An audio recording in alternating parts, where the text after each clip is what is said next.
আচ্ছা, আজকে যেটা আমরা পড়ব সে সাবজেক্টটা হলো আয়নীয় ও সমযোজী বন্ধন। তো এই বিষয়টা পড়ার আগে আমাদেরকে আয়নীয় যৌগ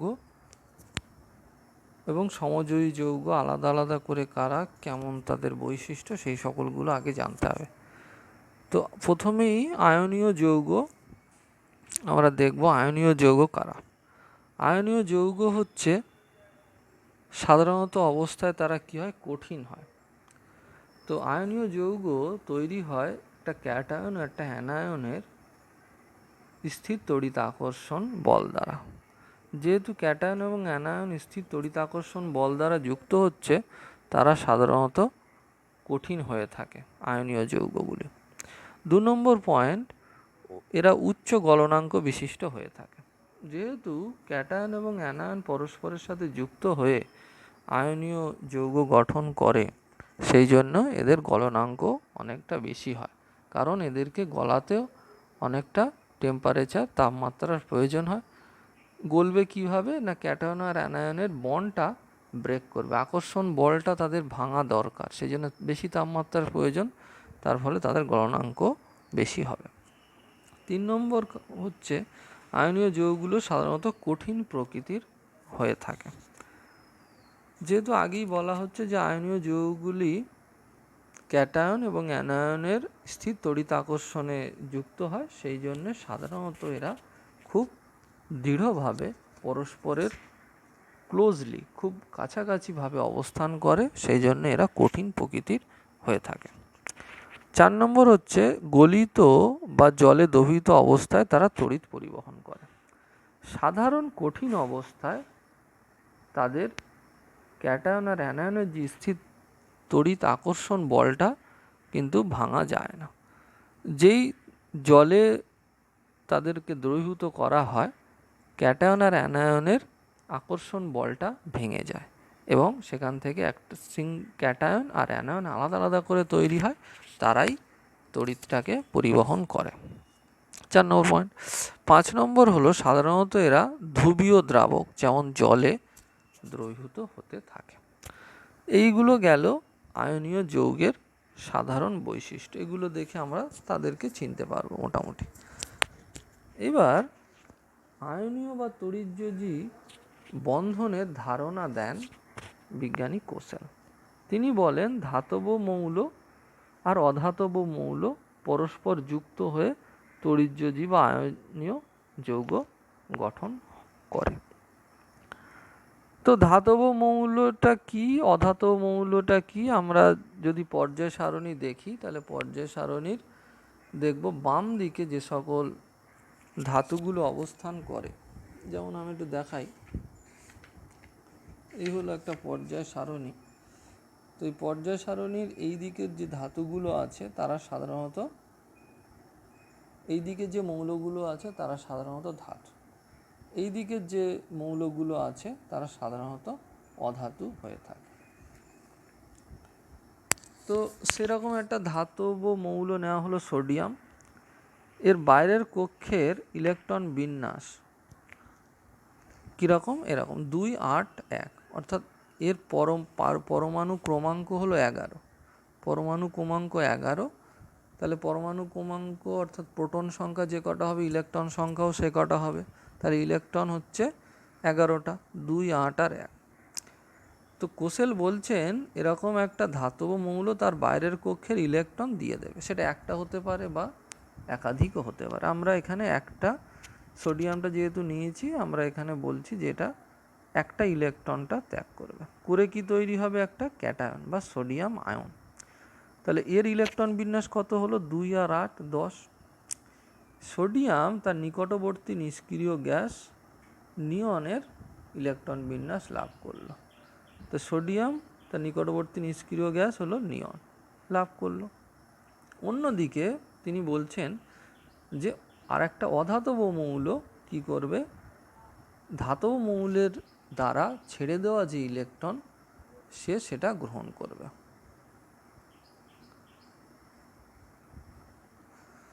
তো এই রকম ধরলাম আর একটা অধাতব মৌল ক্লোরিন, তার ইলেকট্রন বিন্যাস 17। ইলেকট্রন সংখ্যা হচ্ছে 17, তাহলে বিন্যাস হবে 2, 8 আর 7। তাহলে বাইরের কক্ষে কি আছে, 7টা ইলেকট্রন। সে কি করবে, ধাতব মৌলের দ্বারা ছেড়ে দেওয়া ইলেকট্রন সেটা গ্রহণ করবে, করে কি তৈরি হলো, ক্লোরাইড আয়ন। তাহলে তার ইলেকট্রন বিন্যাস কেমন হবে, 2, 8, 8, 18।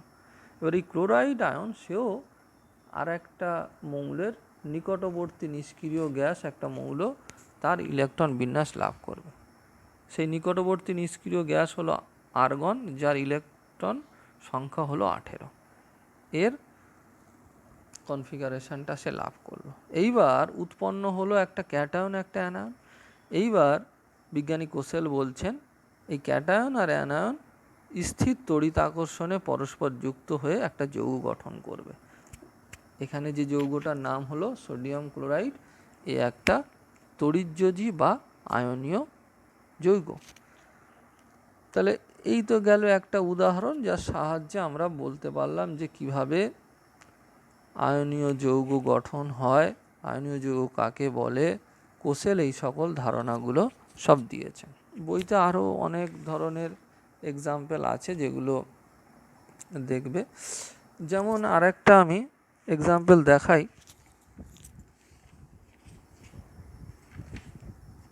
Calcium oxide.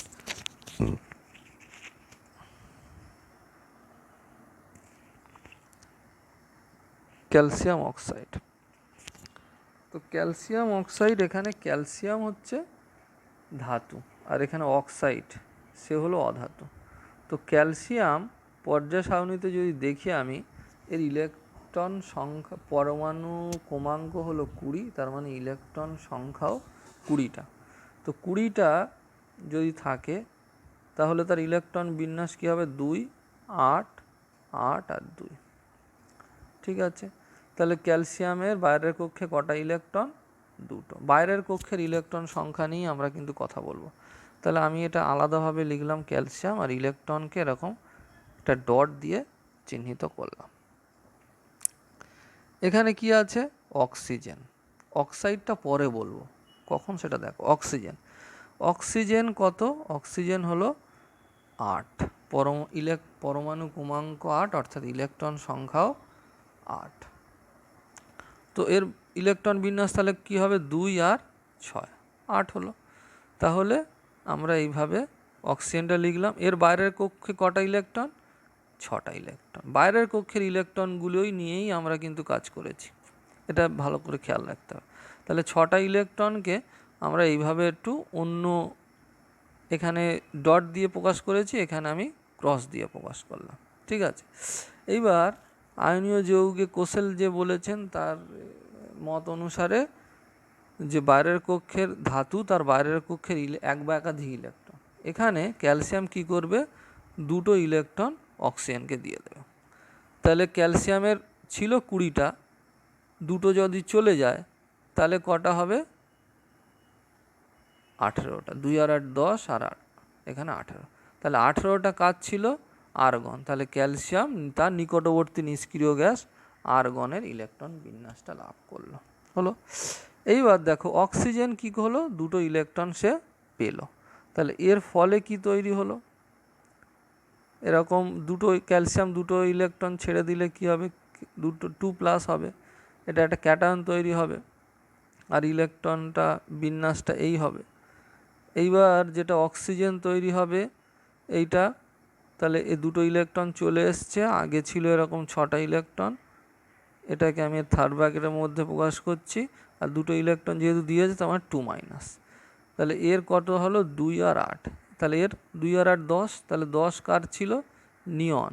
নিয়নের হচ্ছে 10 ছিল। তাহলে নিয়নটা হলো নিকটবর্তী নিষ্ক্রিয় গ্যাস। তাহলে অক্সিজেন তার নিকটবর্তী নিষ্ক্রিয় গ্যাসের নিয়ন তার ইলেকট্রন বিন্যাসটা লাভ করলো। ক্যালসিয়াম করলো আর্গনের ইলেকট্রন বিন্যাস, যেটা নিষ্ক্রিয় গ্যাস। অক্সিজেন করলো নিয়ন নিষ্ক্রিয় গ্যাস, তার ইলেকট্রন বিন্যাস। এবার এই যে ক্যাটায়ন আর অ্যানায়ন যেটা তৈরি হলো, স্থির তড়িৎ আকর্ষণে পরস্পর যুক্ত হয়ে একটা যৌগ গঠন করলো। চার্জটা কিন্তু সেম হতে হবে, তাহলে নিকটবর্তী তারা যে ইলেকট্রন স্থির তড়িৎ আকর্ষণে যুক্ত হয়ে যে যৌগটি গঠন করলো তার নাম হলো ক্যালসিয়াম অক্সাইড। এটি একটি তড়িৎযোজী যৌগ। এছাড়াও অনেক এক্সাম্পল আছে, লিথিয়াম হাইড্রাইড, সেটাও একটা তড়িৎযোজী যৌগের মধ্যে পড়ছে। আরও বইতে অনেক এক্সাম্পল আছে, সেটাকে দেখে নেবে। আর এদের গঠনটা পরীক্ষায় দেয়, গঠনটা আঁকতে বলে। MgCl2 আছে, NaF, সোডিয়াম ফ্লোরাইড, এই সমস্ত গঠনটা বিন্যাসটা কিভাবে হচ্ছে সেগুলোকে একটু দেখতে হবে। আচ্ছা, এবার আমাদের বইয়ে আমি যে নোটসটা দিয়েছিলাম তার মধ্যে অনেক কোশ্চেনগুলো আছে যেগুলো করাও আছে, সেগুলোকে একটু দেখবে। আমি কোশ্চেন নিয়ে আলোচনাটা পরে করছি, তার আগে একটু যে বেসিক জিনিসটা সেটা আগে একটু বলে নিই। তাহলে একটা হলো আয়নীয় যৌগ হলো, আর একটা হচ্ছে সমযোজী যৌগ। তো সমযোজী যৌগটা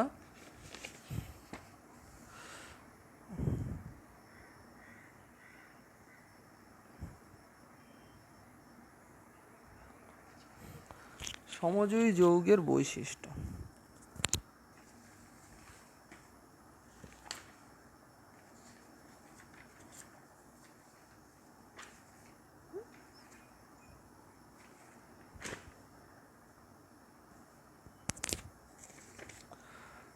সমযোজী যৌগগুলি সাধারণত তরল গ্যাসীয় হয়, আর অতটা কঠিন হয় না, কোমল কঠিন হয়। কারণ কি, এখানে আগে যে তড়িৎযোজী যৌগের যে ক্যাটায়ন আর অ্যানায়ন তারা স্থির তড়িৎ আকর্ষণে পরস্পর যুক্ত হয়ে তড়িৎযোজী বা আয়নীয় যৌগ গঠন করছিল, কিন্তু এখানে কোনো রকম আয়ন হয় না। যেহেতু আয়ন গঠিত হয় না, সেই জন্যে এরা সাধারণত কোমল কঠিন হয়, তরল হয়, গ্যাসীয় হয়। উদাহরণ দিলে বুঝতে পারবে, ইথানল, ক্লোরোফর্ম, এগুলো তরল। গ্যাসীয় ওদিকে মিথেন গ্যাস, সেটা হচ্ছে গ্যাসীয় একটা সমযোজী যৌগ।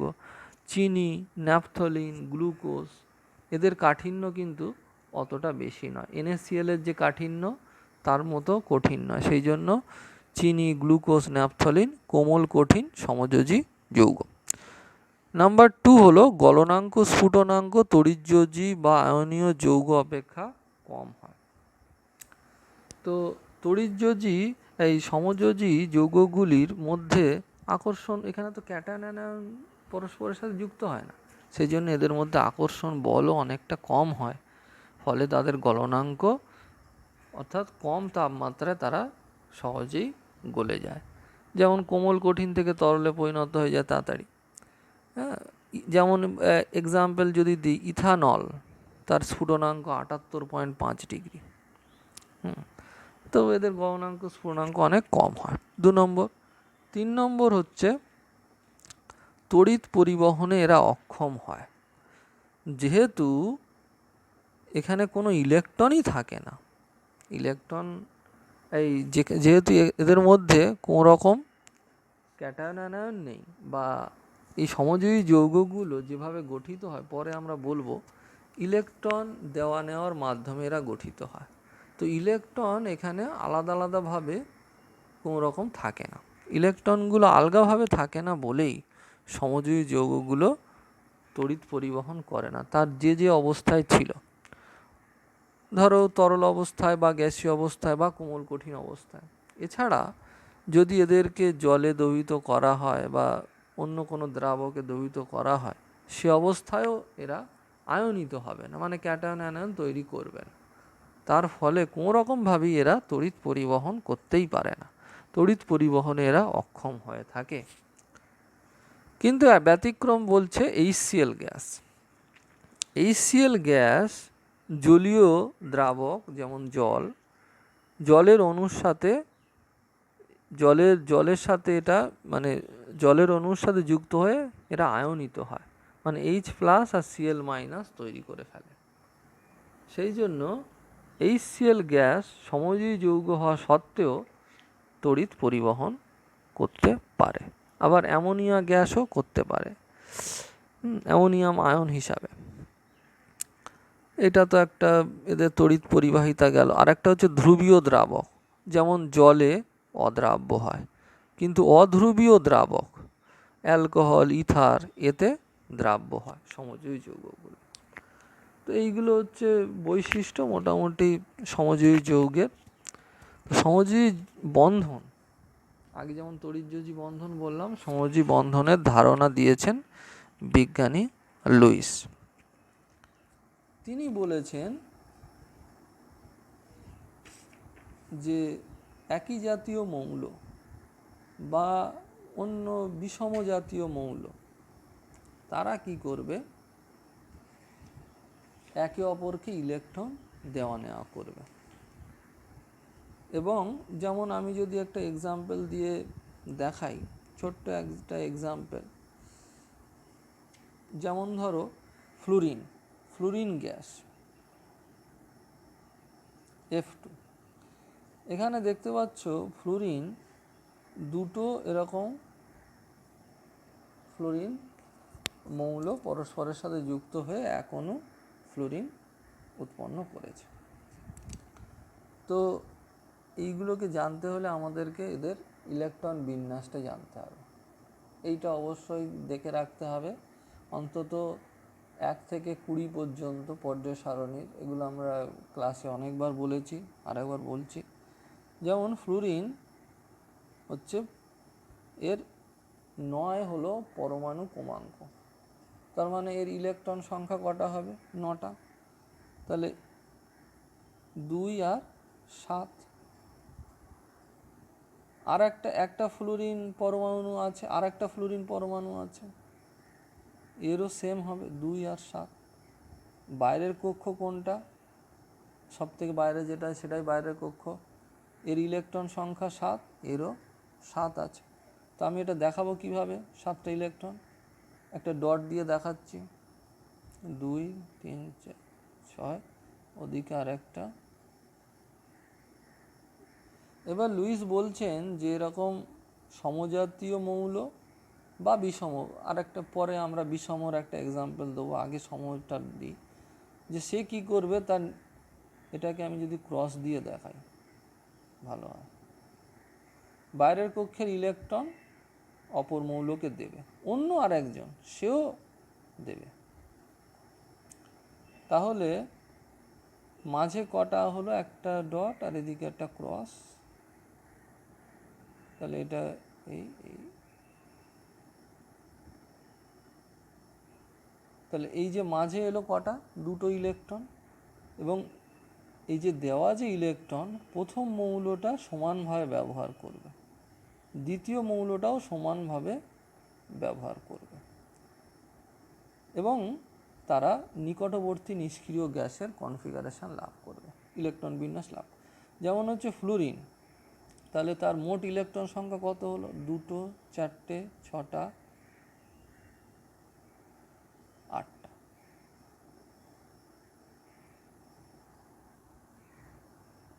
তাহলে 8 হলো, আর এর আগে কত ছিল, 2, তাহলে 8 আর 2 এ 10, তাহলে টোটাল হচ্ছে 10টা ইলেকট্রন। আর এদিকের ফ্লুরিনও তার মোট বাইরের কক্ষের 8টা ইলেকট্রন, তাহলে অষ্টক পূর্ণ হলো। বাইরের কক্ষে তাদের অষ্টক পূর্ণ হবে, মানে বাইরের কক্ষে তারা 8টা করে ইলেকট্রন লাভ করবে, এইটা বিজ্ঞানী লুইস বলছেন। তাহলে এখান থেকে আর একটা বিষয় আমাকে জানতে হবে যে ফ্লুরিন একটা ইলেকট্রন, 2টো ইলেকট্রন মিলে একটা বন্ড তৈরি হয়, এখানে 2টো ইলেকট্রন দেওয়া নেওয়া হয়েছে একটা একটা করে, তাহলে ফ্লুরিন 2টো ইলেকট্রন মিলে একটা বন্ড তৈরি হয়। তাহলে ফ্লুরিন যে অণু সেটা দেখতে হচ্ছে এরকম, F বন্ড F। এটা হচ্ছে যেহেতু একটা বন্ধন, তাহলে এটা হচ্ছে সমযোজী এক বন্ধন।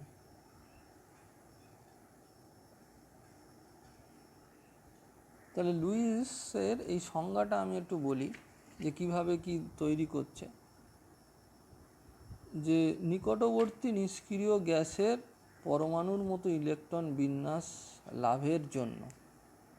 দেখো এখানে ফ্লুরিন কি হলো, এখানে হচ্ছে দেওয়া নেওয়া করে 8টা, আর আগের কক্ষের ছিল 2টো, তাহলে 8 আর 2 10, 10টা নিকটবর্তী নিষ্ক্রিয় গ্যাস, সেই বলেছিলাম নিয়ন, ফ্লুরিনের নিকটবর্তী নিষ্ক্রিয় গ্যাস নিয়ন, এর কনফিগারেশনটা লাভ করেছে। এই দিকে যেহেতু সেম মৌল আছে, ও এরকম 8টা আর আগে ছিল 2টো, তাহলে 10টা ইলেকট্রন বিন্যাস লাভ করেছে।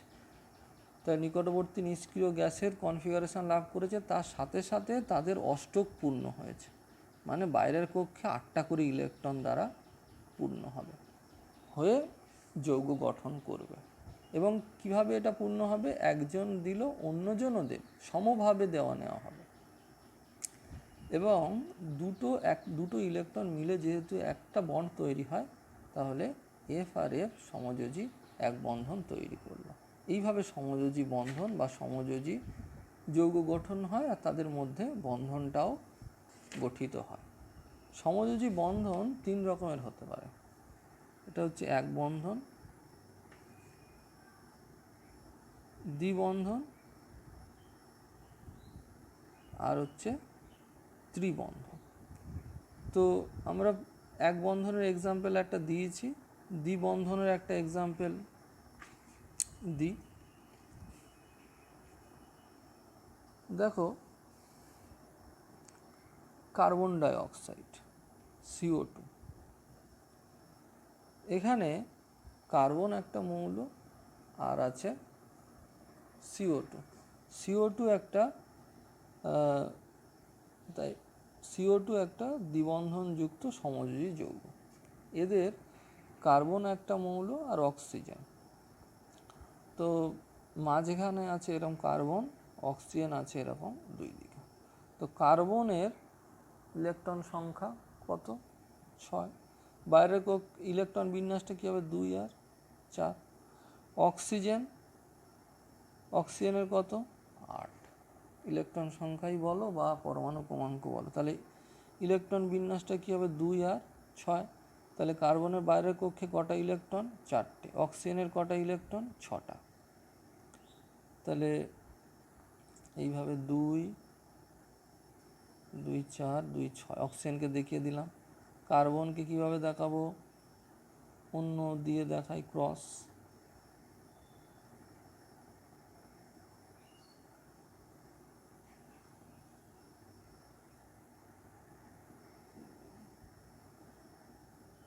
হলো। এইবার দেখো, তাহলে সংজ্ঞায়ন লুইস কি বলছেন, যে প্রত্যেকেই অষ্টক পূর্ণ করবে আর নিকটবর্তী নিষ্ক্রিয় গ্যাসের কনফিগারেশন লাভ করবে। তো এই অক্সিজেনের 6টা আছে বাইরের কক্ষে ইলেকট্রন, এর কটা আছে? এরও 6টা। তাহলে এর অষ্টক মানে 8টা ইলেকট্রন ভর্তি, 8টা ইলেকট্রন দ্বারা কক্ষ পূর্ণ করতে গেলে অন্য জায়গা থেকে 2টো ইলেকট্রন নিতে হবে, তাহলে সেটা কে দেবে? এই কার্বন দেবে। এর কটা আছে? 4টে। এর অষ্টক পূর্ণ করতে গেলে কার্বনের আরও 4টি ইলেকট্রনের প্রয়োজন। তো দেখো কীভাবে দেওয়া নেওয়া হচ্ছে। আর আমি এই দুটো এখানকার ইলেকট্রনটা কেটে দিয়ে এখানে লিখছি। তাহলে অক্সিজেন 2টো ইলেকট্রন দিল, কার্বনও তার 2টো ইলেকট্রন দিল, এও 2টো দিল, এও 2টো দিল। তাহলে কি তৈরি হলো? এখান থেকে অক্সিজেন রয়ে গেল 4টে, দিয়ে দিল, যেহেতু এদিকে 2টো দিয়েছে সেই জন্য এদেরকে আমি মাঝে লিখছি। কার্বন আপাতত কাছে কিছু নেই, মাঝে হলো 2টো, এর দেওয়া 2টো, এর দেওয়া 2টো, আর অক্সিজেনের এইভাবে। তাহলে দেখো এখানে অক্সিজেন 4টে রয়েছে, 2টো দিয়েছে, কার্বনও 2টো দিয়েছে। তাহলে এ যেটা দিল তার উপরে কার্বনের যেমন সমান অধিকার, অক্সিজেনেরও ঠিক তেমনি সমান অধিকার।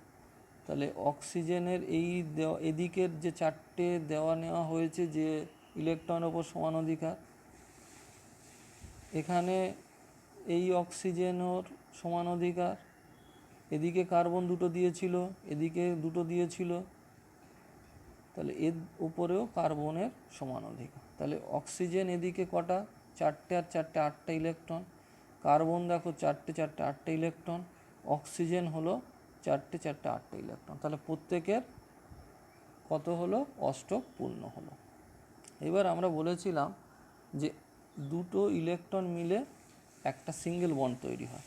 তাহলে এখানে এই দুটো ইলেকট্রন মিলে একটা বন্ড, এই দুটো ইলেকট্রন মিলে একটা বন্ড, এই দুটো ইলেকট্রন মিলে একটা বন্ড, এই দুটো ইলেকট্রন মিলে একটা বন্ড, আর অক্সিজেন যেমন ছিল তেমন এদিকে রইল। তাহলে এটা হলো এদের মধ্যে দেখো দ্বিবন্ধন, তাহলে এটা হলো সমযোজী দ্বিবন্ধন যুক্ত যৌগ। একটা হলো ত্রিবন্ধন। এবার ত্রিবন্ধন যদি দেখাই, ত্রিবন্ধন হচ্ছে নাইট্রোজেন। তাহলে এটা হচ্ছে সেম কার্বন, এটা হচ্ছে যেমন বিষম ছিল, বিষম মৌল ছিল, এটা হচ্ছে সেম মৌল নাইট্রোজেন, দুটো নাইট্রোজেন।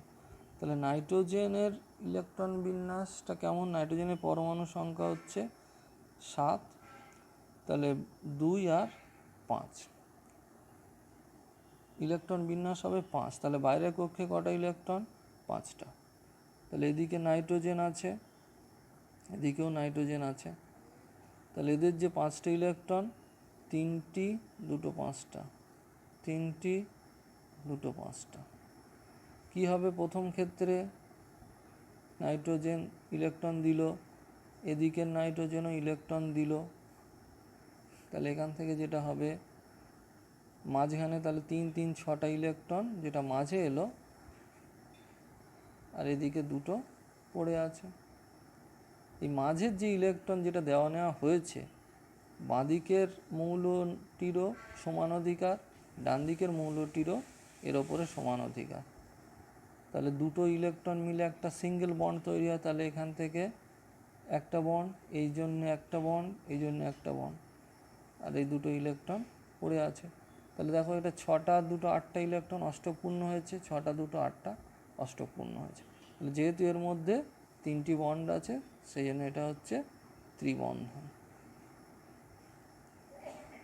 ত্রিবন্ধন যুক্ত যৌগ। তাহলে এইটা হলো মোটামুটি বেসিক যে ব্যাপারটা একটা চ্যাপ্টারে, এটা হলো মোটামুটি বেসিক ব্যাপার। এবার সমযোজী যৌগের মধ্যে তুলনা পড়বে, আরও কতকগুলো এখানে আমরা দিয়েছি, যে ছবিটা তুলে দিয়েছি তার মধ্যে অনেকগুলো এক্সাম্পল বলা আছে, সেগুলো ভালো করে পড়তে হবে। সালেরও বলা আছে, সাল ছাড়াও অনেক বলা আছে, সেগুলো ভালো করে পড়বে, না বুঝতে পারলে বলবে। যেহেতু তোমাদের সবার বিভিন্ন ফোন নেই, সময় হচ্ছে না, সেই জন্যই ভিডিওটা করলাম, ভালো করে দেখবে, অসুবিধা হলে অবশ্যই জানাবে।